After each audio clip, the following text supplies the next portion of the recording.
les années 70 restent ancrées dans la mémoire collective comme la décennie qui a mis fin aux 30 Glorieuses à travers le double choc pétrolier ou encore le phénomène de stagflation, coexistence d'un ralentissement de l'activité économique et d'une accélération de l'inflation. Sur le plan théorique, cette période charnière fut au cœur de l'analyse d'une école de pensée économique qui s'est construite autour de l'analyse de cette crise, qui est la théorie de la régulation. Les principaux représentants de cette approche sont Robert Boyer ou encore Michel Aglietta, récemment disparu, qui fut longtemps professeur à l'université Paris-Nanterre et membre du laboratoire Economics. Les économistes de la théorie de la régulation remettent en cause l'idée selon laquelle les crises du capitalisme, et a fortiori la crise des années 70, seraient le résultat de chocs économiques exogènes, tels que les chocs pétroliers, pour promouvoir et mettre en avant l'idée de facteurs endogènes à la dynamique du système économique. Pour le comprendre, il faut revenir sur les caractéristiques de la période dite fordiste, qui court des années 50 aux années 60. Dans le cadre du Fordisme, la progression des salaires réels, qui tient compte de l'inflation, est calée sur les gains de productivité. Il en résulte une progression régulière des salaires qui assure des débouchés à la production nationale dans le contexte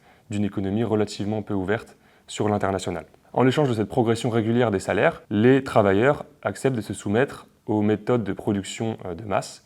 Il s'agit là des termes du compromis fordiste qui est au cœur de la croissance des 30 Glorieuses. Ce système vertueux sur le plan de la performance économique va entrer en crise dans les années 70 en raison d'un désajustement entre salaire réel et gains de productivité. En effet, pour diverses causes structurelles, les gains de productivité ralentissent, notamment en raison de l'épuisement du modèle de la firme fordiste. Or, les évolutions salariales sont basées sur une anticipation de la progression des gains de productivité observés dans le passé. Dans ce contexte, les salaires nominaux continuent à augmenter sur le même rythme, mais sont cette fois passés dans les prix par les firmes et il en résulte une accélération de l'inflation. D'autre part, ce ralentissement des gains de productivité favorise une intensification des tensions sectorielles pour le partage de la valeur ajoutée. C'est un facteur qui est au cœur de la dynamique de l'inflation. En effet, les branches industrielles qui connaissent de forts gains de productivité vont accorder des hausses de salaire qui ne peuvent pas être généralisées dans les branches à faible gain de productivité sans être passées dans les prix. Or, dans le contexte du Fordisme, les évolutions salariales dans quelques secteurs moteurs vont déterminer les évolutions de salaire dans un ensemble très large d'autres secteurs. Il en résulte un phénomène de propagation inflationniste qui est particulièrement préjudiciable dans le contexte d'une ouverture économique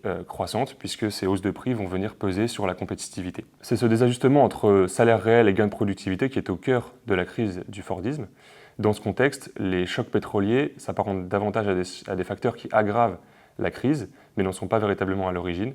La crise est déjà latente et déjà en gestation. Dans un document de travail récent, je propose de fournir un nouvel éclairage sur la crise du Fordisme en réévaluant l'abandon d'une option de politique économique proposée dans les années 60, qui est la politique des revenus. À partir de là, je cherche à montrer que cette politique, si elle avait été adoptée, aurait pu permettre de venir lisser les effets économiques de la crise du Fordisme. La politique des revenus peut être définie comme l'ensemble des instruments d'intervention publique qui visent à orienter la formation des revenus ex ante, c'est-à-dire avant la mobilisation de l'outil fiscal, à travers des interventions passant par des accords ou des contrôles sur les salaires et les prix. Le but de la politique des revenus est de permettre de fournir un outil permettant de concilier croissance et stabilité des prix, et ainsi de fournir une alternative aux politiques de lutte contre l'inflation, passant par un ralentissement de l'activité économique à travers la contraction budgétaire et monétaire. Ce type de politique va susciter un très fort engouement en France dans les années 60, en particulier au sein du Plan, qui est une institution fondamentale de l'après-guerre, qui a pour objet de moderniser et d'orienter l'économie nationale. Pierre Massé, qui est le commissaire général au Plan, s'en fait par exemple un défenseur important.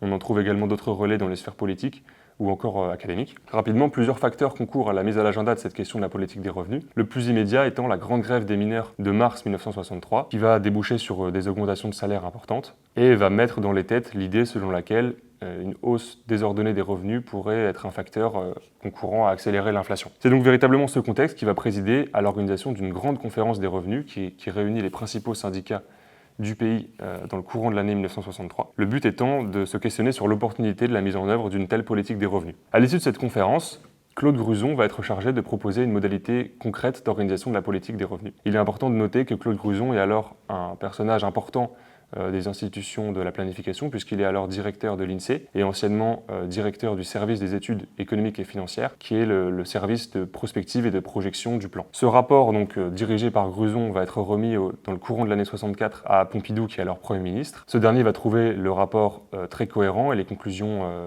cohérentes avec la logique d'ensemble du rapport, mais il va également considérer la logique d'ensemble de ce rapport comme étant terrifiante en raison de son caractère trop dirigiste et trop interventionniste, à tel point qu'il va ordonner la destruction physique de tous les exemplaires du rapport. J'ai pu retrouver un exemplaire du texte, puisque Gruson en conserve une version, en réalité, qu'il a remis des dizaines d'années plus tard au fonds d'archives orales de l'IGPDE. Ma recherche se fonde donc ici sur l'exploitation de cette archive inédite, et à partir de là, je défends la thèse selon laquelle cette politique des revenus, portée par Gruson dans les années 60, aurait pu permettre de diminuer les tensions inflationnistes identifiées par les auteurs régulationnistes dans les années 70 dans le contexte de la crise du Fordisme. Donc le propos ici ne consiste pas à considérer que la crise du Fordisme aurait pu être évitée si cette politique des revenus avait été adoptée, mais plutôt que ses effets économiques auraient pu être largement lissés. Pour soutenir cette thèse, je commence par montrer que l'analyse de l'inflation portée par les régulationnistes et l'analyse au cœur du rapport Gruson sont largement similaires. Dans les deux cas, l'inflation résulte de tensions sectorielles symétriques pour le partage de la valeur ajoutée. L'idée de caractère symétrique renvoie ici à l'idée selon laquelle les marges des entreprises ont la capacité d'être inflationnistes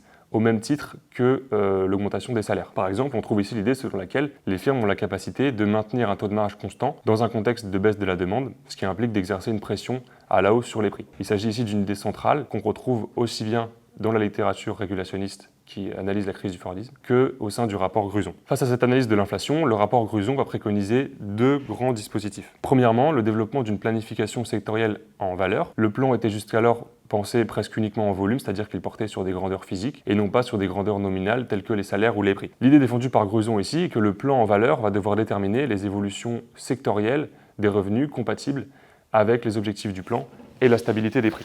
Deuxièmement, afin de disposer d'une information la plus fine possible sur l'évolution des revenus, branche par branche, voire entreprise par entreprise, et de pouvoir déceler les dérapages susceptibles d'entraîner un emballement inflationniste, le rapport va préconiser la création d'un collège d'études et d'appréciation des revenus. Ce collège est chargé dans un premier temps de réaliser des études sectorielles approfondies, puis de rendre des avis de conformité publics portant sur le caractère tolérable ou non des écarts de trajectoire nominale par rapport au modèle fixé en amont au sein du plan. Toutefois, dans la mesure où le collège ne pourra jamais surveiller l'intégralité des trajectoires nominales en temps réel, le rapport préconise que le collège puisse être saisi par les syndicats patronaux et les syndicats salariaux dans les cas où ils observeraient des déviations nominales par rapport à la norme fixée en amont au sein du plan. Il s'agit ici ni plus ni moins que d'établir un système de délation généralisée. C'est un point que Gruson reconnaît a posteriori et il semble que ce soit ce point qui est particulièrement effrayé Pompidou et son directeur de cabinet de l'époque. Malgré le caractère dirigiste de cette proposition, il est intéressant de relever que la proposition du rapport Gruson rejette un système de planification verticale passant par des contrôles généralisés de prix et de salaire au profit d'un